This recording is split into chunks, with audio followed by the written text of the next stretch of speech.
we think about if art is related to social and political issues, or if it doesn't, maybe it's not valuable enough to call it art in this era of political problem or this COVID problem, or because COVID has pushed us really hard against the wall, and it's proved that the government is not functional. Our system is not functional. Educational is not functional. So this is it. Thank you so much. Thank you so much for your introductory talk. And so now it's time for our panelists to ask questions and to talk about, to discuss on this subject. And yeah, so please feel free to go ahead. Yeah, Mustafa and Alex and Meruro, please feel free to speak. Thank you for your presentation, Pooh.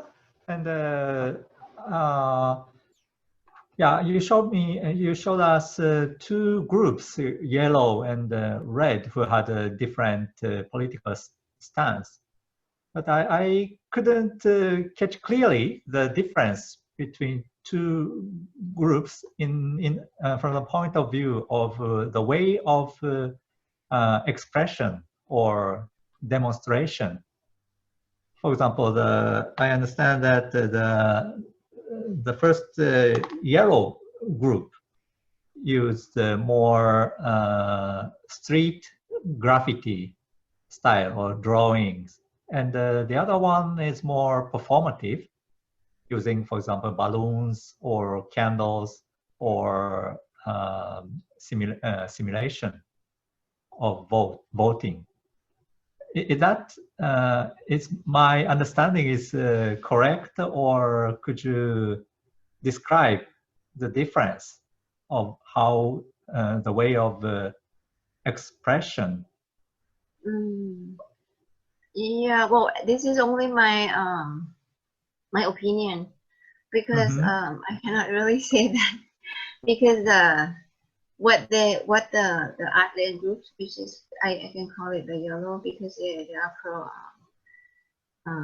royalist, because there are most of them are modern artists, and so they're not very I don't know, I can't say much, but what they're doing, it's not trying to get people attention, but they only want to declare something, that they are working in collaborative with the other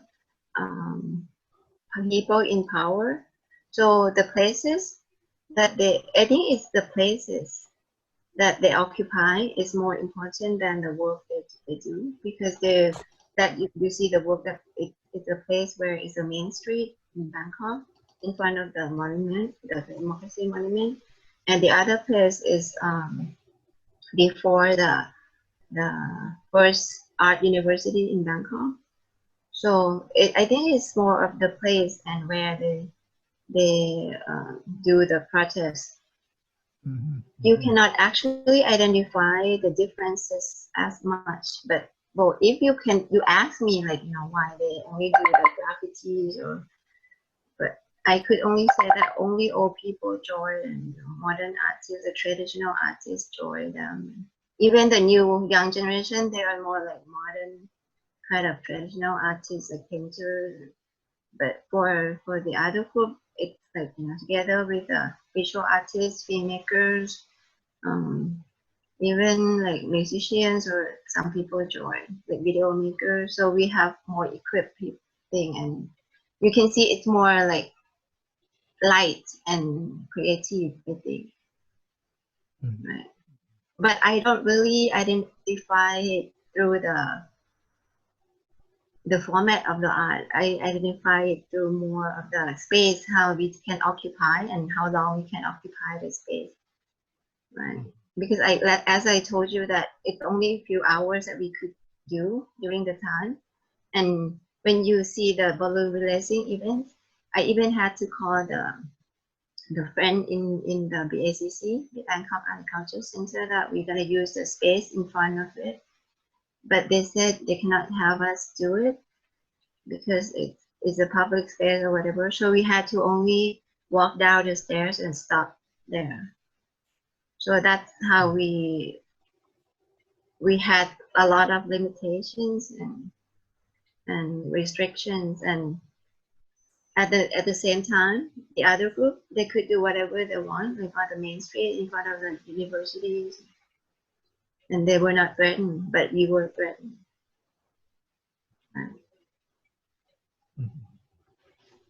Yeah, thank you. Yeah.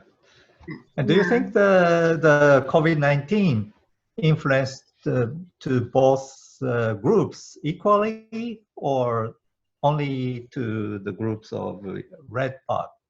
Because I understand that also the yellow group using the public space and people gathering to the street. So I imagine that also the COVID-19 influenced to the yellow group Yes. too. Of course, everyone has been affected by the COVID-19, but because Thailand has recovered really soon, like we were locked down for only like a few months, and then, but of course, more and more people have realized that this government ruling by the ex-military junta is not working anymore. So that's why the artists from the other group realized, and they said they want to join force with us, and they want to, they're saying that they're fighting for other people. Also, they're fighting for democracy, and they are against monarchy as well right now, because, well, as you know, that the regime has changed because of the last, the past one has already gone, right? Passed away, right? And everything is, maybe we shouldn't touch this topic.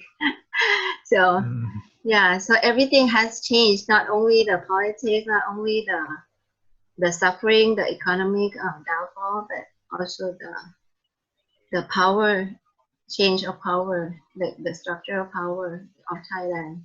So that affect a lot, and COVID-19 is the main factor that triggers everything, because people are suffering from the economic crisis right now. Right. All right. Done? Yeah, I have some comments and then kind of some question as to when you actually show.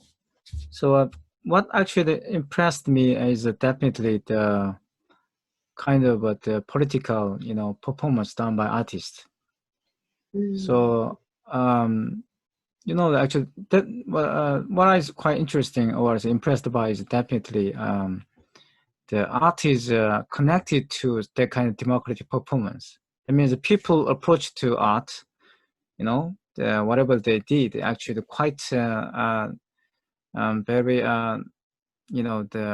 they familiar with that kind of democratic performance through artistic, performance. So that is actually very interesting link, in mostly in the Asia, not only Thailand and but other, Asian country, you know that at the Western art and then other kind of art is regarded as sort of buildings, culture. What I mean actually the sort of very high, the level art, something like that. So people actually believe that is a Western art is kind of very high culture, and we need to the learn it, or we need to the study it, something like that. Very actually locked up in the kind of museum and university. But your artist, brought, down those, kind of idea of art onto the street, and then people quite easily, participate in that kind of performance. I was so impressed. And then also it actually showed that the power of amateurism, against that kind of professionalism. And then you also show that and such a professional artist and then established artists also to participate in that kind of amateurism in terms of democracy.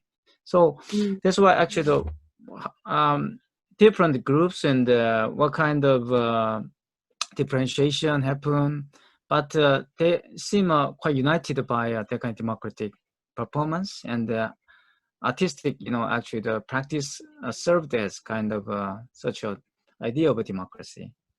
It's not like mechanical, the operation of a democracy as kind of machine, in the mostly actually in philosophical sense, democracy means kind of machine, is we cannot control it once it comes out. But art is the try get in and then the intervene, that kind of situation, and then they try to, it means the artists try to bring it, bring in the different, the experience of that kind of political idea, So my question is, what did the people, feel like when they actually participate in that kind of performance, and or why did they people, quite easily to approach that art? How could you build up that kind of link, between politics, what I mean, the idea of democracy and art, And of course, is you had electoral, scene, electoral situation. You would have very actually easy actually agenda about mobilizing people, but my point is how actually that kind of art is engaged that kind of situation, and then how could you actually build up that kind of link between politics and art? Actually, as we all know that art is a soft power, right? And this soft power, it's really working, that I have realized this past 6 years. Since actually since 2014, I never thought of doing anything like this before. But after we talk about how we could do it in the public space, so we thought about working together with artists, filmmakers, and whoever, even architects. We had like few meetings before.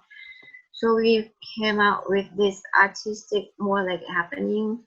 So I think this is, for me personally, I think this soft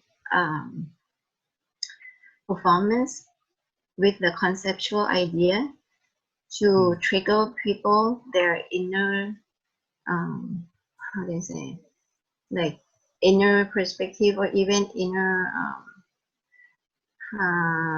desire of even belonging, or even their wish of what they want to be, or what they want to have for real. I think this soft power has touched their feelings. So we realize that this is really working. So this is how we connect. So what we just try to do is to make whatever that we can make them participate in this, bridge of touching this, real feelings that they want, they desire democracy, they desire for the right to go to election polls, or whatever thing that we can make them participate. So it comes out of, as this 3 performance art, what do you call, happening arts, like raising balloons, or make love not war thing. They can stay on the bed and take picture, and then show the text that we want to go for the voting poll. We make love, we don't want war. And then the other one is like, whatever that they can try to how to say, even they don't check the box of the voting paper, but they can do the, putting the paper in the box, whatever that we can get them participate through the performance and whatever. And that's through the artistic thinking and, conceptual thinking by us, all of us together. I think that's the thing that could connect with the people. Right. So actually, Did you actually have a kind of a network among artists or some kind of communication among the artists to for such a gathering? Yeah, Or some very accidentally or some you organize those kind of performance? yeah, it's not like before in 2014. At the first time, I just call up people who I know that they are pro-democratic persons, and then I call many like art critic, filmmakers, friends, and even media and curators and artists, young artists who want to join for us, and then we had meeting. That's it. But then afterward, we formed this group called Ants Power, right? At the same time, in Isan, in the northeast, and also in the north, there are other groups that we know also, and friends of friends and know each other, and then that became more networking of other groups of people in Bangkok, in Isan, and in the north, right? But it's like really, how artists work. We don't really have system, and it's quite loose at that time. The network is quite loose. Right. Interesting. But by this time, to 2020, I think they are more organized because they can join each other like openly. There's no risk of threatening by each other, but maybe by the government or by the people in power. But at least people in the same level, like friends, your friends, people who are royalists, they have lower voice now. And before, like during 2014, there's like a witch hunt thing. So people on the pro-democratic side have been witch hunted, but during this moment, it's opposite. People who are royalists are being witch hunted, which is not good.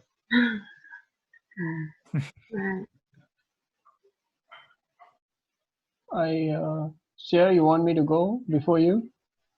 Yeah, you can go first. Okay. After you. Okay.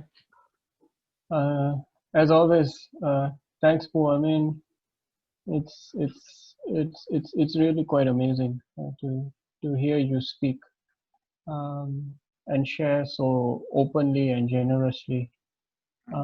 I have maybe 3 comments. The first is about your use of the word happenings, right? So I mean, from my limited knowledge of Thai art, there is also a tradition of artists organizing happenings in Thailand since the 1970s, actually, right?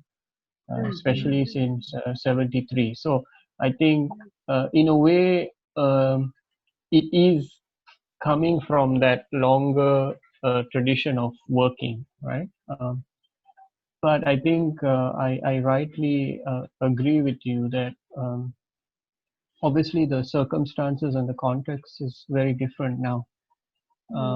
And I maybe had kind of a couple of questions for you, because you also talked about, in a sense, the need for new or newer paradigms, right, of working, especially at this time.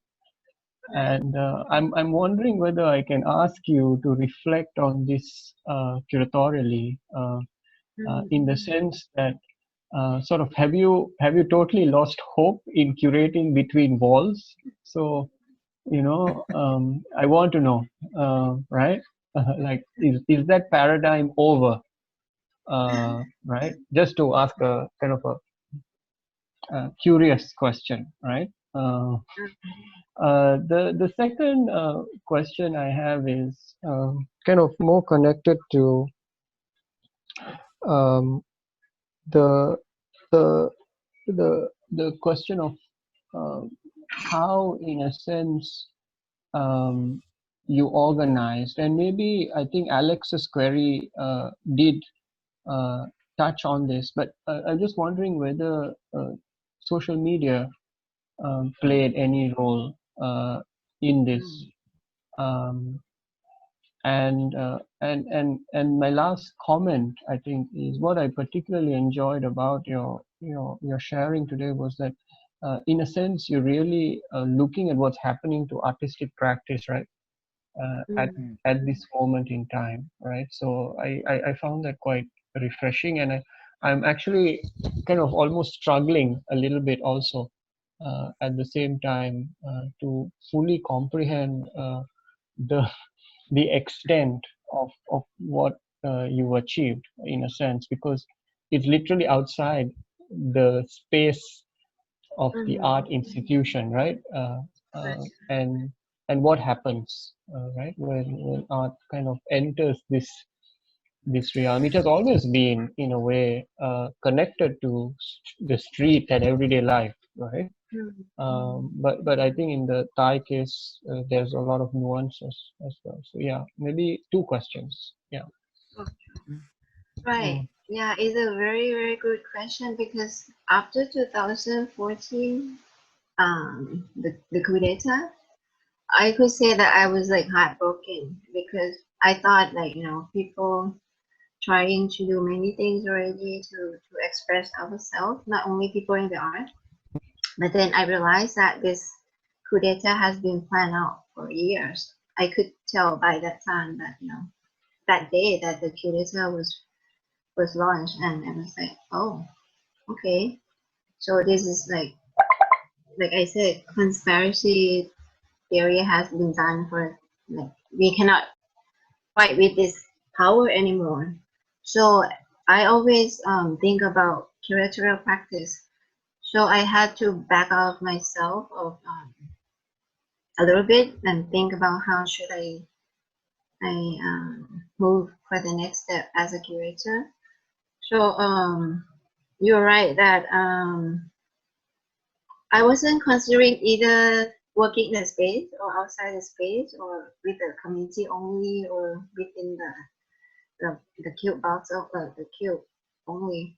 But I was thinking to work out of Bangkok, because I was fed up of actually 80% of my friends that they are pro-royalist, conservatives. So I think it's not gonna be our time to fight with your friends until you can make your enemies as a friend.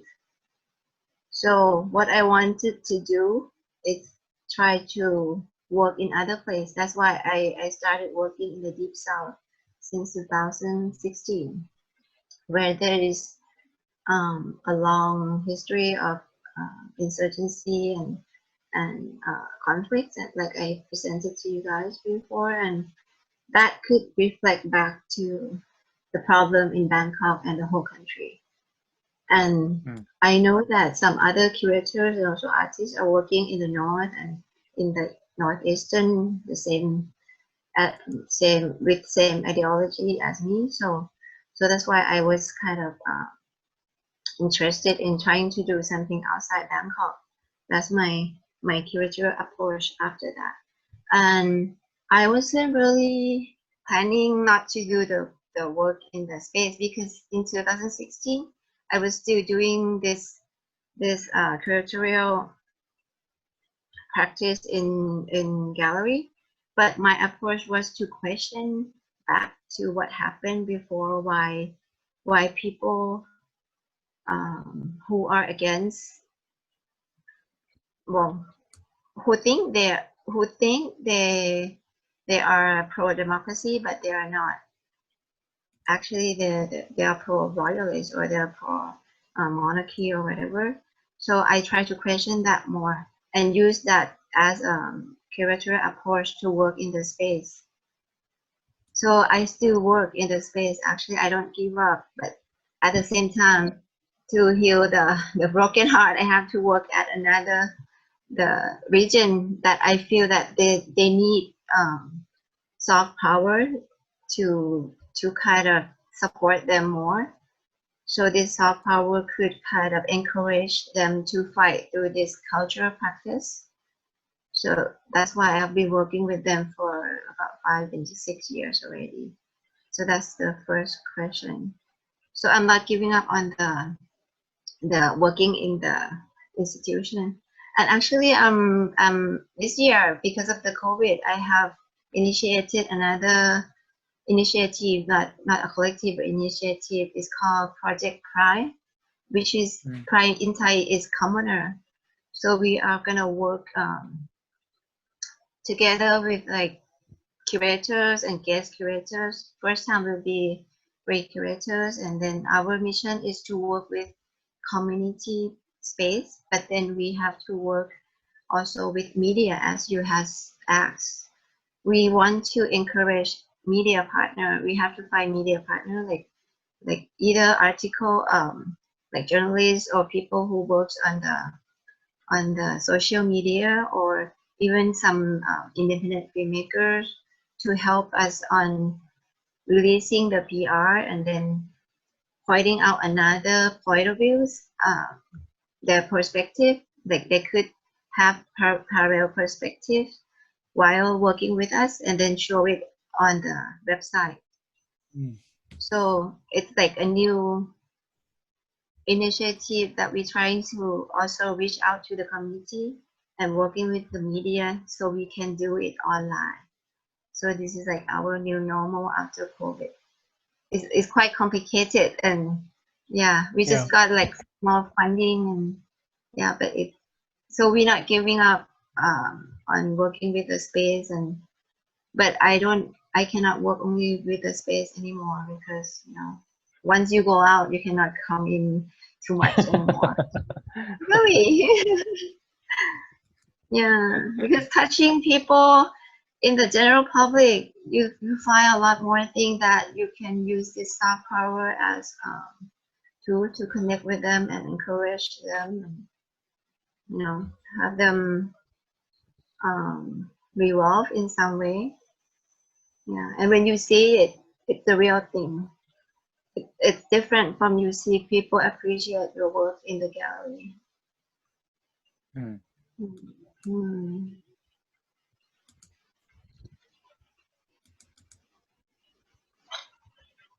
Sia, your microphone is muted. Yeah. Thank you. And Pooh, thank you for your sharing. I have a comment and also have a question.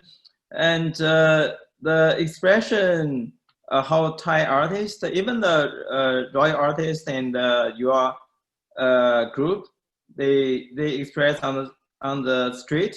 It's quite expressed because like your group couldn't occupy the street for a long time, only maybe like 1 hour, 2 hours, or 7 minutes. So that's why I think that's why they use the balloon and to put on the to let it fly to the sky.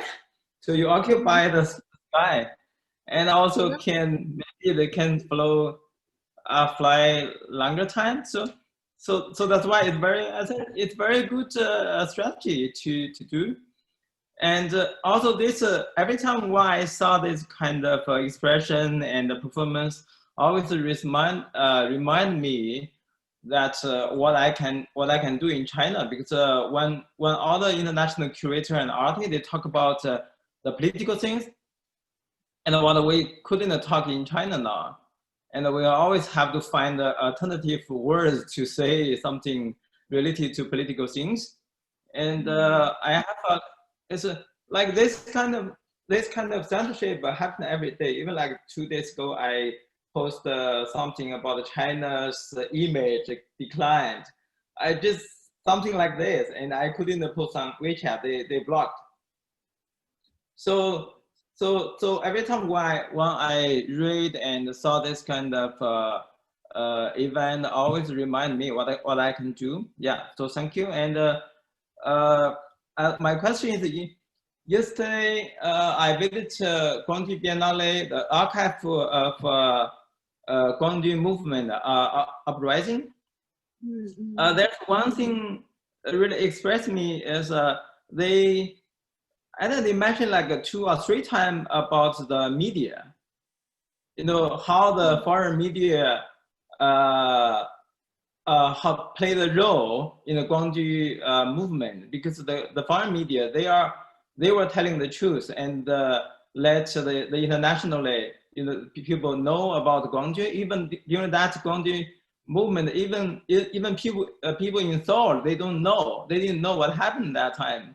So my question is, what's the, because I don't know who, not like China, all the media in China is controlled by government. So the media in Thailand, do you have the freedom of speech and like state media or private media, so you can express what you want? So this is the first question. And second one is, what's the change? Like you talk about the 2014 and the 2020. So what's the change about the how say the idea of the medias? If the journalists, they have how say the COVID-19, the new normal, have shifted their ideas? Yeah, this is my question. Right. Yeah. Interesting. Yeah, it's another important part, because we have mainstream media that people watch on television, and mostly like news and whatever. Like we have channel 3, 5, 11, 9, Thai PBS, something like that. That's mainstream. But we have alternative medias like Pasha Thai, Voice TV, who are pro-democracy. So mostly before, only mainstream, they talk about the people on the street who do the shutdown Bangkok, or they of course they are pro government, pro royalist. So they don't show whatever we do at all. The only media that help us is more like underground, or who are on the same side. Some of the journalists like Matichon, you can find Matichon online. They also interview us. Voice TV also interview us, something like that. But not all media, like you said. So it's separated, clearly separated. The mainstream and the independent. I can say independent or underground, something like that. Or you can even divide the media as red and yellow also. Not only the art seeing people. Like Nation TV, we can see them as a yellow media, and Pasha Thai and Matichon, they're like red media, something like that. But nowadays, same thing. The mainstream features people who fight against the government, against the prime minister right now, and they even issue some problems about the kids coming out talking about monarchies. Like they filed some 10 claims or 3 claims against the monarchies, or not, well, we can say against, but it's not, it's more like to make the monarchy stay under the constitution, and then work work under the government, something like that. So they are more brave to spread this kind of news nowadays, right? So media is also important, but during these past 6 years, there are a lot of underground and independent social medias on Facebook. So that means people are, eager to do more creative thinking and, issue their own point of views, and then stress on whatever they think, and they have, each character is kind of different, right? Actually, I have the curator of part of Project Pride here, so I don't know if she's still here. So I think she's gone. Yeah. Right. Yeah, thank you. Alex's comments was inspiring for me because it reminded me that the Korean activist artists sometimes connects more folk art, and in the presentation by Pooh, I understand that the activist artists in Thailand is not directly connects to the folk culture in Thailand. And what do you think, Alex or Pooh, about this difference between two countries? So, sorry, Meruro, sorry, you mean the folk art is the Minzheng art, yeah? Yeah, like, something like that. Papers, same thing. So that actually the thing happened in Korea in 1980s. Is a kind of a reportage art. Is partly influenced by Japan, Japanese reportage art, and also Latin America. So yeah, we actually we had that kind of movement, Minjung art movement. Minjung art, yes. And now actually in Korea also quite the thing has changed. And then in 1980, actually we had kind of red ears. That means lots of artists is inclined to the socialism and communism. And that's why they studied the non-Western art and the very political art, you know. But these days, actually, the people, the young artists, a little bit changed, and then I see. They are actually more likely inclined to American style, you know, the how can I say, pop art or something like that. So there is different actually the education, in my opinion. Another thing is you know, the 1980, the Korean Minjung art is actually the organized very more professional artists, like what happened in the Thailand, I think the Pooh show. So the professional artists wanna discover so-called people, because they actually educated that kind of high art. You know, they actually went to the university, and then they actually went on that kind of high course, which actually studied the Western art or techniques, something like that. But they gave up because of such a political reason, or some passion toward democracy, or some passion toward the alternative system, political system. So they gave up what they have, and then they try to get down to so-called level of the people. In my opinion, that is a kind of invention of people, because there wasn't people like that in those days. But that's why actually the more became more realistic these days, and then they try to find out real people. And then in capitalist society, real people means a consumerist, all right? So I think actually there might be some kind of the gap between 1980s Korean art and then I see. It's actually the pop art. But so actually that's why I was kind of impressed by what Pooh showed, what Pooh showed, and also the artist, and then not only actually the amateur artist, but also professional artists, try to bring in the kind of very political performance in terms of democracy in the Thailand. So interesting, and then also the media practice is quite interesting. Well, yeah, when Meruro-san mentioned about the folk art, I understand why you asked about the yellow group who worked in 2014 again, because I think most of them are from the art school, the first Silpakorn University Art School, and they are focused on more of traditional art, like the painting and everything, and also they are still into if you can remember 1973, the street art in front of the same street there. It's like a big poster of this kind of Russian constructivism paintings like on the street.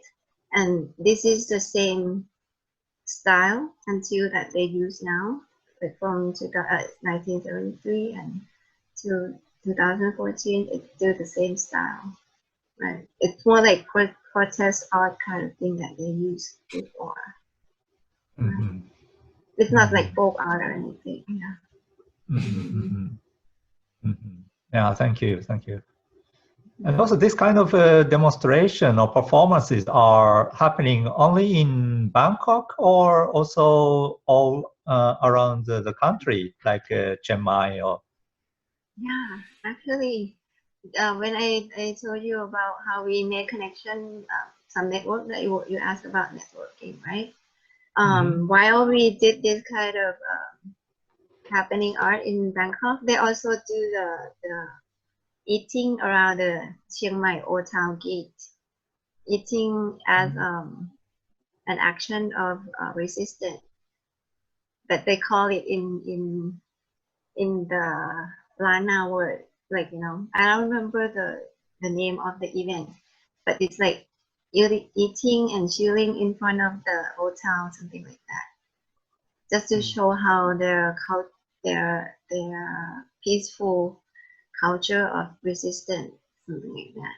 And there are some other performance, more like happening art, is like eating ice cream and, you know, giving out ice cream. I don't know why.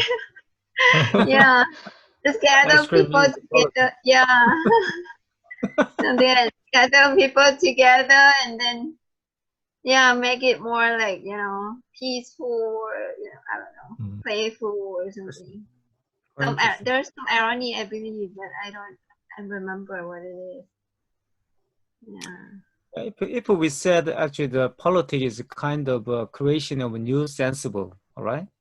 So actually we can fully understand, you know, what actually they try to give the ice cream in terms of a politics. It's a little bit gift of sensible. That is, in my opinion, the task of art. Yeah, it could be. Alex, talk a bit more about this. What do you mean? I just, in my opinion, actually, sensible is definitely actually the sort of a regime, you know, in Jacques Rancière's, you know, term, is a kind of community agreement, all right? It might be aesthetic. So it's exchangeable, actually, the relation. It can be exchanged in the community. But the new sensible is not really actually exchanged by those, you know, people who actually participate in the community. But in my opinion, the task of art must create that kind of sensible which cannot be exchangeable, right? By using that kind of exchangeable actual relation. So if we put, you know, the politics on ice cream, that ice cream no longer such a sweet thing, you know, which actually delivers that kind of pleasure to us. It's more like disturbing, but that kind of actually the sweet thing is a little bit the disguise. This is kind of exchangeable. That is artistic disguise. I like it. But I think about it, yes, the leader at that time, he's also philosopher. So maybe he relates with Gramsci also. Yeah, so nice. Yeah. He's a professor at Chiang Mai University. Yeah. Good. Right. So I think people who are working on this kind of conceptual performative work, we are more like in the visual and also conceptual side, sort of. Right. So I think we have the advantage of thinking together to how to approach people, how to make them participate, or how to make them connect with us.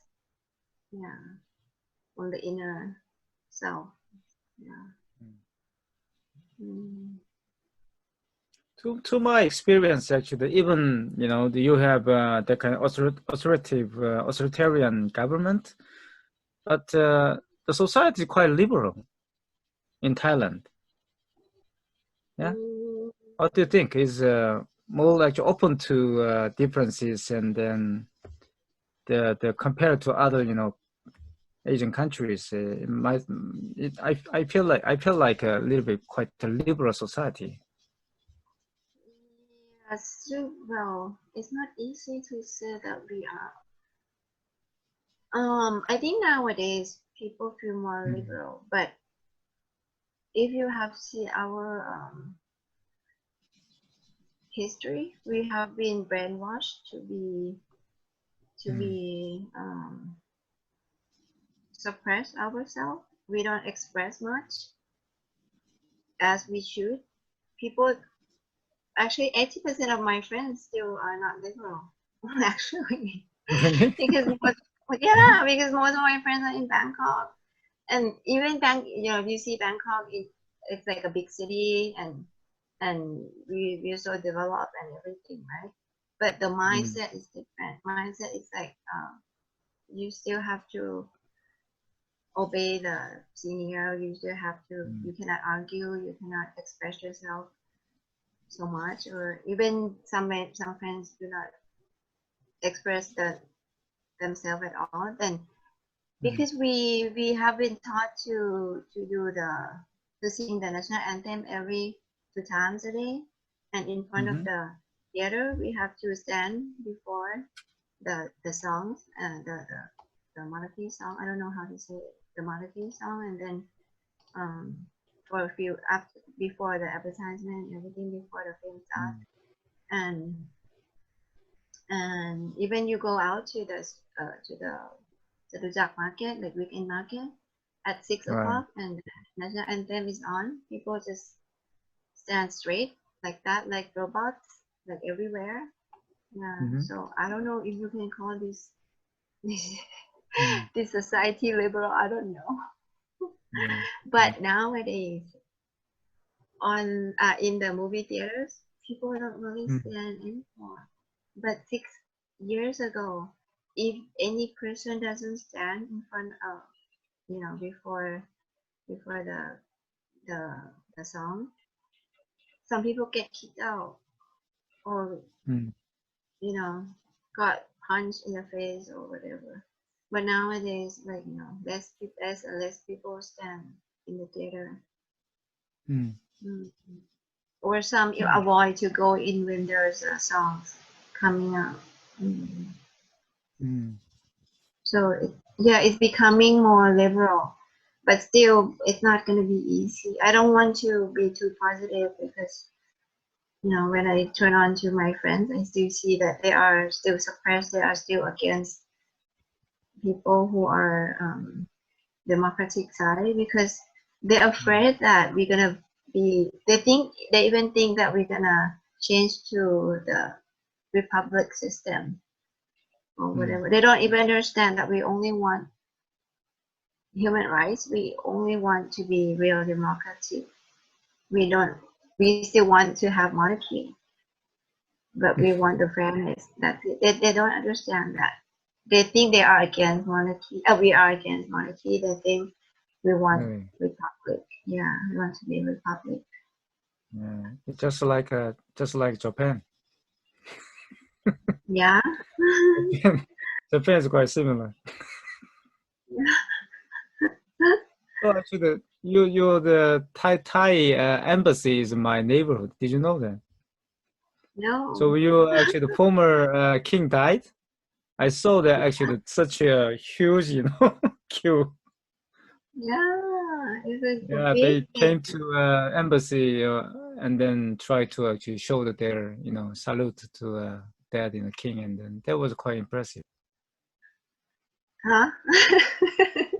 It was black. In it was black and white 20, all year.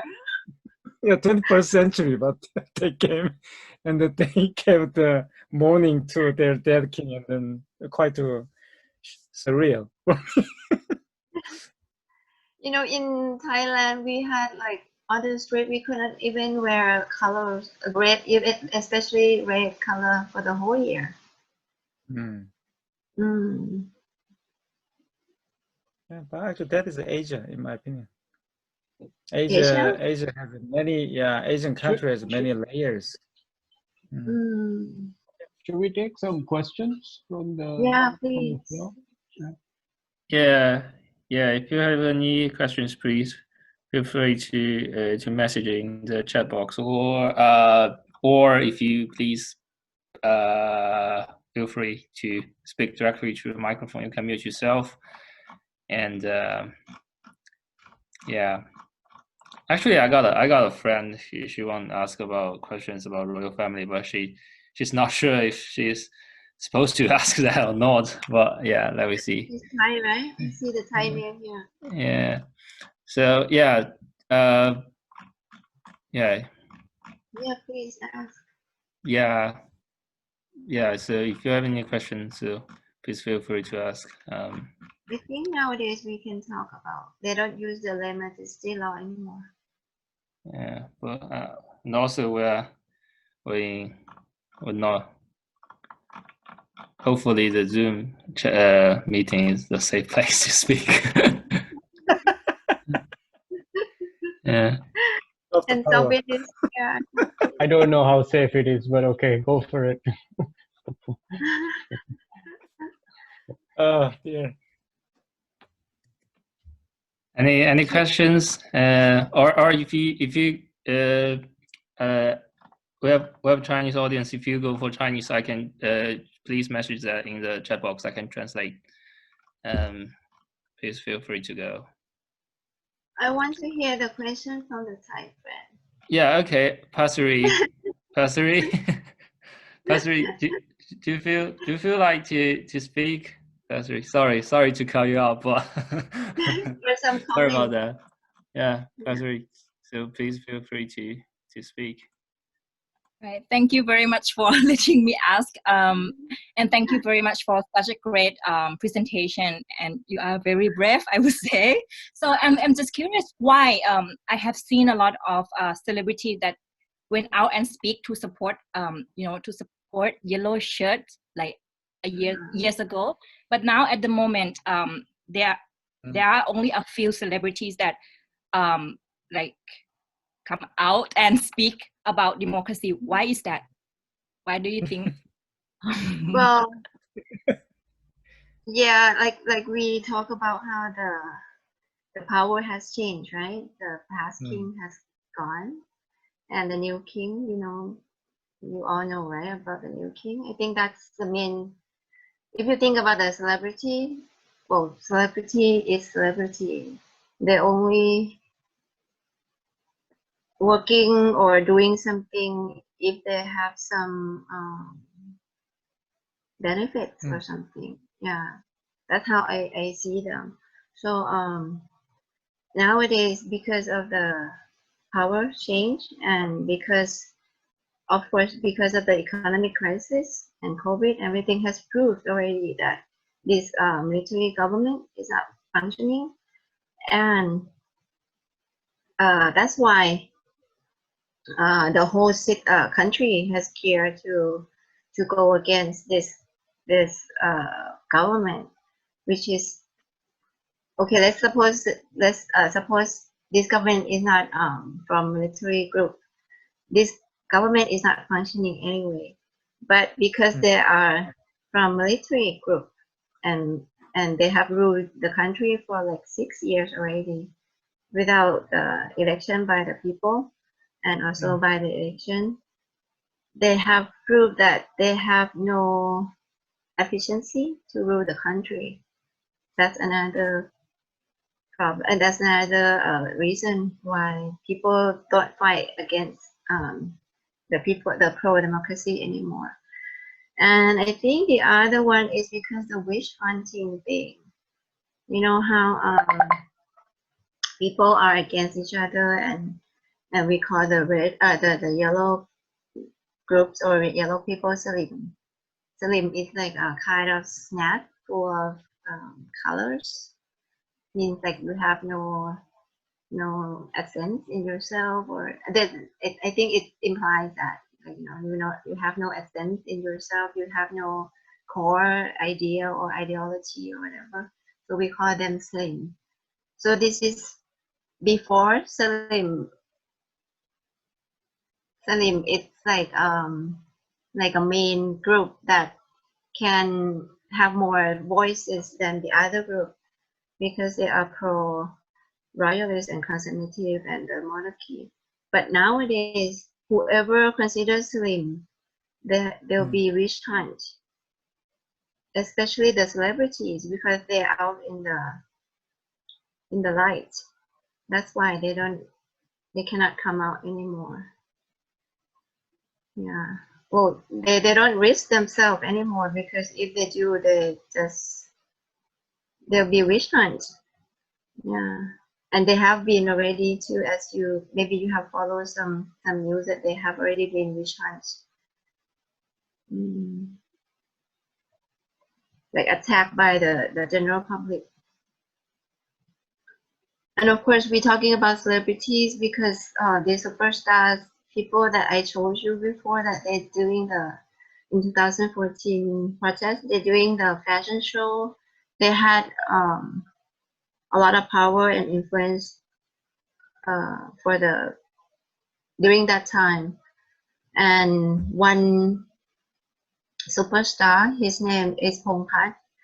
When there was like more like an Oscar, I don't know how. I think Suvarnahong or Suvarnahong.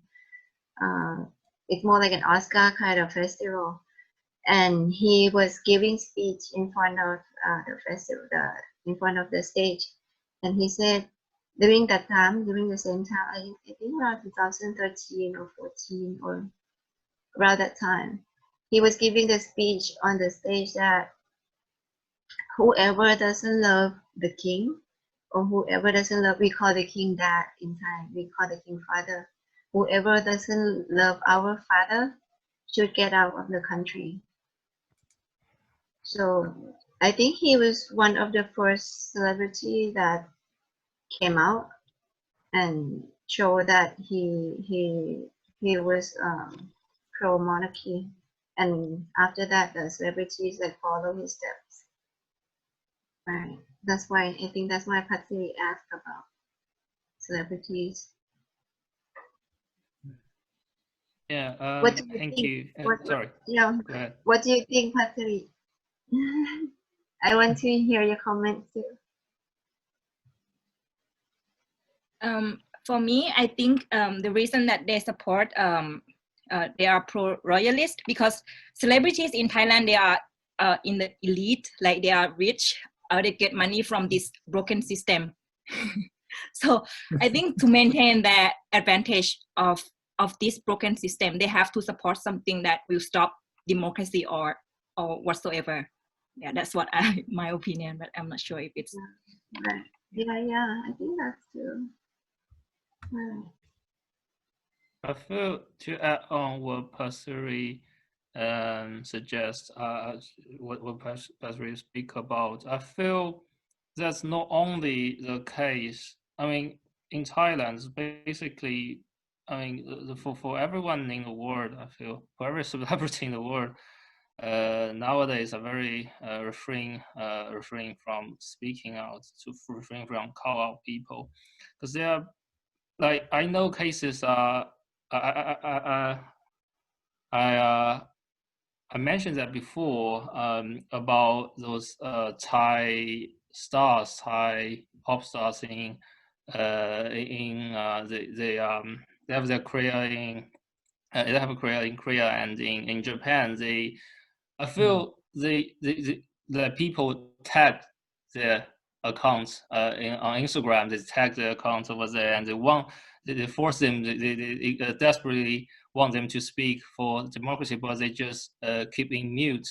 I feel partly because they have a contract, and they are contract with the entertaining company in Japan, in Korea, which does not allow them to speak. And I feel that this kind of repression is in Thailand is one, nexus within among the whole networking of the global capitalism and the global like spectacle, size of spectacle, quote unquote, of capitalism, which really detach a scenery, a whole kind of a series of simulations of sceneries from politics, or like kind of they try to claim themselves political free, or like kind of political they feel cool about, like they don't have a feeling about politics. And I think that's a global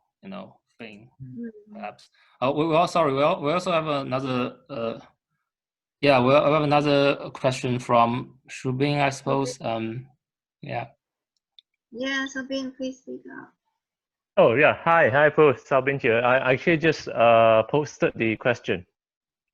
You can ask now. Yeah, just I mean, knowing your work at in the deep south area, so I just curious, like the complexity right now.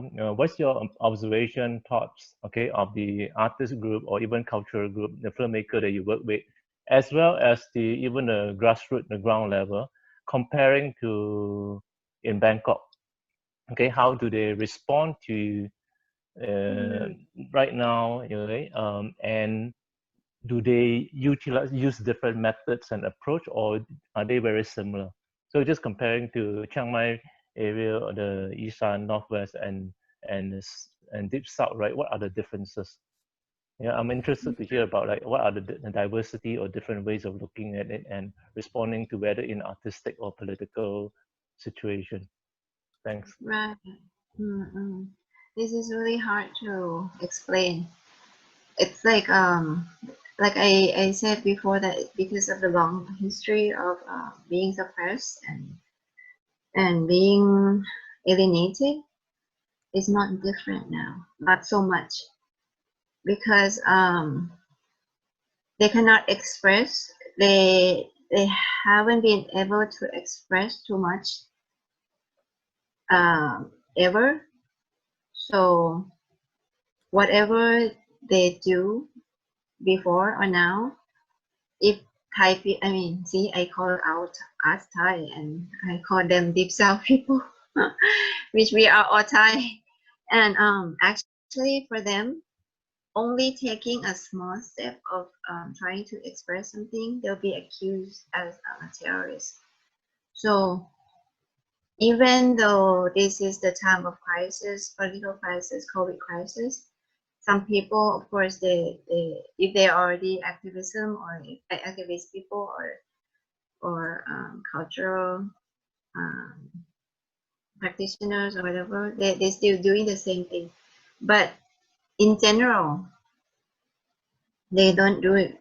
They don't really, they care, but they don't really know what to take another step, because everything has still been suppressed as always. Like this is a good example.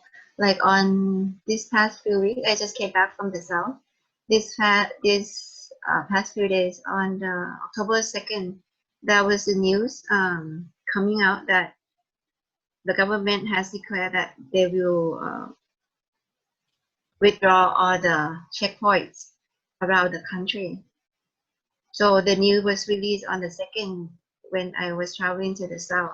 So I was talking to my friend, let's see if the checkpoints in the south is still the same, because they also in Thailand, and the news has already said that on the 2nd there'll be no more checkpoints on the street, like to monitor people who are drunk, or to the speed, the driving speed or whatever.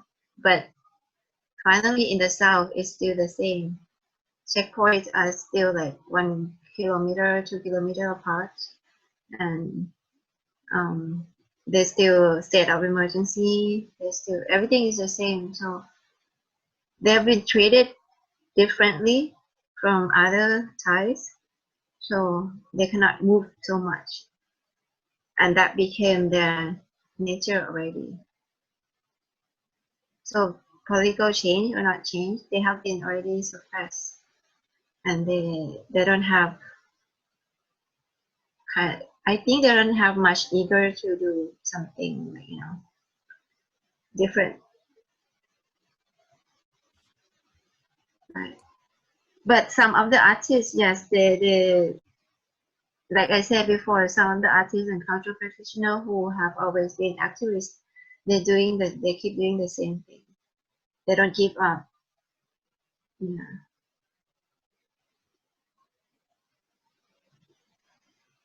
Is that what do you? Yeah. Do you have any comment or feedback, something? What do you think? I don't have any comment. Well, I just want to say, when before one of the question, I think was it with Mustafa or Alex, I was thinking that you are actually moving out from the institutional spaces, from the gallery space, and you move out to the street, and then you move further and further. You move all the way down south and almost coming to Malaysia. Yeah, I'm going to Malaysia next year. Yeah, right. So that's my comment. Yeah, I think that you break the space, and then maybe it will even break your time as well. Thank you. Yeah, oh yeah. When you ask about the South, but if you ask about the Northeast, it's different. People in the Northeast, they have been progressive and aggressive as ever, and now more than ever, because Tanom is trying to do something with them with the Konkan Manifesto, a festival. It's a festival that talking about political, social issues in Thailand, and they have done this since 2018, and this year will be the second time and bigger. Yeah. So different region is different context. Yes, I was about to say, yeah, I think the regional legacy in tandem with the center is always a part of the social, political, historical background of that maybe, inflect a certain way how the artist or the cultural worker actually respond. And I'm just curious how they are actually responding nowadays, or as you said, maybe for a certain, for the southern side, maybe is still very much besieged in a certain way, and is much more challenging to deal with, I suppose. Okay, thank you very much. Thank you. Yeah, and that is why I'm trying to working with them more and more, encourage them more. Yeah, I feel we have time for one more question. And does anyone have any question? You can speak directly to the microphone or mute yourself. And Pastor, you have another question. Do you think political art is accessible by all social classes and all age group in Thailand? And who is the main group that your art is targeting? This is hard. Yeah.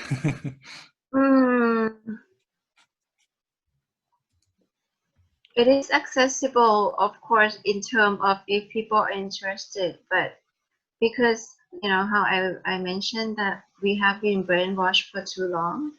Most people who are already sufficient or they already have high social class in social high, they are in high social class. They don't care anything about what's happening in the world or in Thailand, so they don't want to access this kind of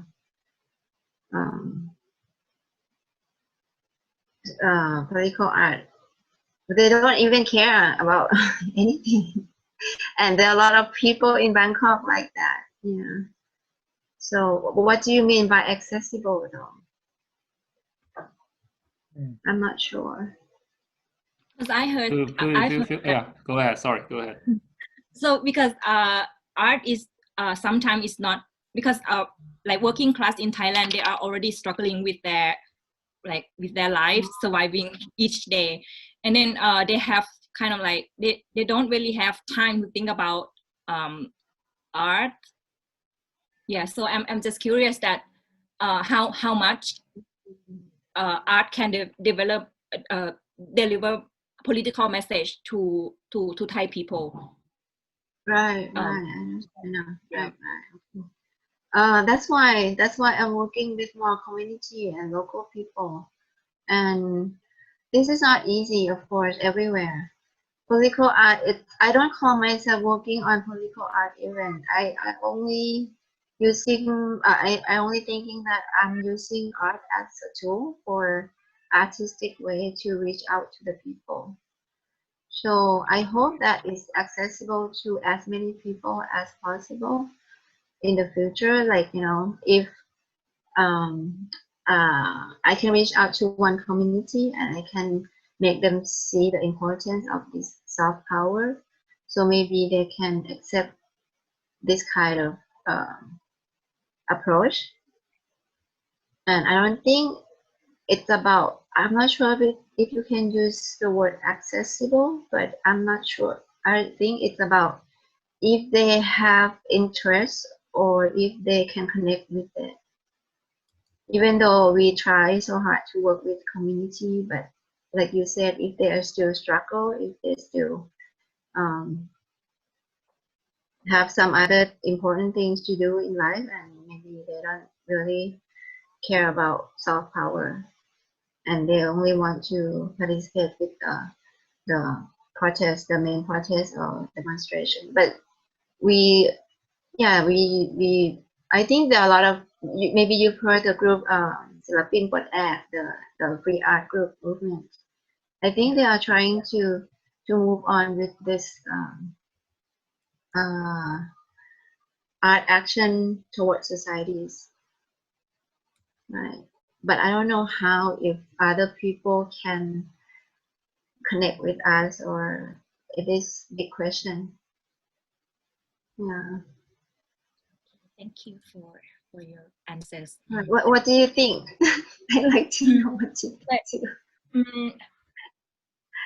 It always makes me curious. Like for some people, usually I normally most of elite people or people who are in upper class, they usually are slim. Like a lot of them are slim, I would say, but or a lot of them would not support the democracy. But then it's made me curious that some of people who are also struggling with their life, they are also not supporting. Some of them are not supporting democracy. So I'm not sure. So I think maybe even though they are still struggling, but then they don't have the information, or they don't have the knowledge that it's because of the system that is not supporting them. Yeah. So I always think that it's not just art, that they don't really learn, or they don't really access. It's also knowledge and information that is that they can't really, that they don't really have time to consume as well as art. Yeah, I know what you mean. That's why I think I could not define the word accessible or accessibility, but I think nowadays not only artists or people in the art scene can use art or artistic thinking as a tool to reach out to people, and that could be the answer to accessibility or connection to each other. So we cannot, like, frame the word art or claim the word art to only artists or curators. That's how we can make more people access to the art itself. But again, how do you define art? Yeah. Okay, thank you. Sorry, I feel we're running out of time. So one last thing, and thank you everyone for coming to join us tonight, and thank you, Pooh, and thank you every panelist. And one last thing is about our